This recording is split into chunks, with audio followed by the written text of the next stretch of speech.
جب حضرت فاروق اعظم رضی اللہ تعالی عنہ نے اہل بیت المقدس سے صلح کی تو کعب الاحبار رضی اللہ تعالی عنہ نے آپ کی خدمت میں حاضر ہو کر اسلام لائے۔ حضرت فاروق اعظم رضی اللہ تعالی عنہ نے ان سے خوش ہو کر فرمایا،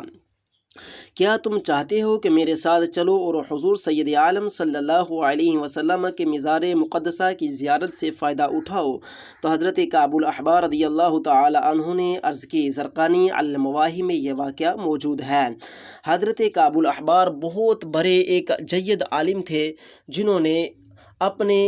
دوسرے مذہب سے توبہ کر کے حضرت سیدنا عمر فاروق رضی اللہ تعالی عنہ کے ہاتھ پر اسلام قبول کیا تھا۔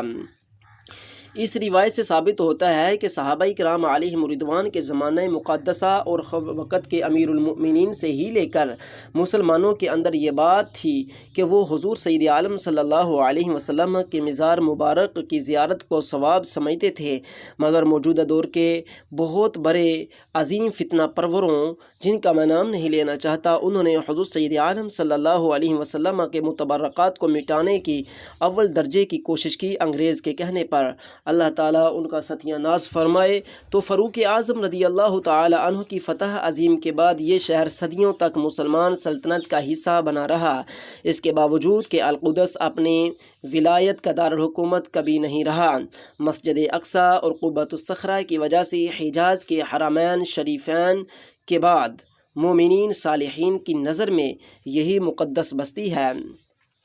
چنانچہ جب حضرت عبداللہ بن زبیر رضی اللہ تعالی عنہ نے مدینہ طیبہ میں خلافت قائم فرمائی اور سارا حجاز ان کے حلقہ بیعت میں داخل ہو گیا، تو اموی خلیفہ عبد المالک رحمہ غفر اللہ تعالی نے اس رشک کی بنا پر کہ عبداللہ بن زبیر رضی اللہ تعالی عنہ کو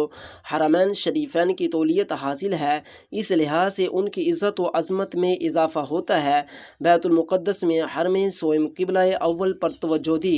اور مسجد اقصیٰ کو شایان شان طریق سے تعمیر کرنے کا فیصلہ کیا۔ اس کے بعد اس کے تعمیراتی کاموں اور ذوق شوق ذکر تو انشاءاللہ تعالی مسجد اقصیٰ کے باب میں ہم ذکر کر دیں گے۔ یہاں صرف اتنا بتا دینا کافی ہے کہ اس نے مسجد عمر کی تعمیر و تعزین، یعنی کہ عبد المالک نے مسجد کی تعمیر و تزئین کا کام 7 سال میں مکمل کروایا تھا۔